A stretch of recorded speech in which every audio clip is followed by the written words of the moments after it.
আজকে বহুত দিন যাবতের একটা জিনিস চিন্তা করতেছি। একটা জিনিস কিনবার জামু যায় পারি না। সময় মিলাইলে টাকা মিলাইবার পারি না, টাকা মিলাইলে সময় মিলাইবার পারি না। সময় টাকা সব কিছু মিলমূল কইরা আজকে বাইরে গেলাম আল্লাহর নাম লয়া। যখন বাইরেছি তখন বি বৃষ্টি, এখন বাইতে দিকে যাইতেছি এখন বি বৃষ্টি। কিন্তু কবরস্থানের সামনে দিয়া যখন যাইতেছি তখন আল্লাহ দিলে আখ্যা আমার কলিজাটা কাইপা উঠলো। কি এর লেগা কাঁপলো? কবর দেইখা মরণের খোয়াব খেলায় পড়লো। এই কথাটা চিন্তা করণের লগে লগে আখ্যা আমার কান দিয়া গরম ভাব ছুটে গেল গা। আমি চিন্তা করলাম যে আমার একলাই ছুটতেছে, দেখি না না সামনে রিক্সালা মামা বি সব কিছু খুইলা খাইলা বাজ করে থুয়ে দিচ্ছে, হ্যার বি গরম লাগতেছে।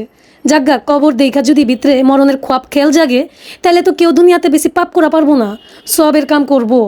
বেবাক মাইন্সের দরকার প্রত্যেক দিন 1 ঘন্টা করে গিয়া কবরের সামনে গিয়া খাড়ায় থাকুন।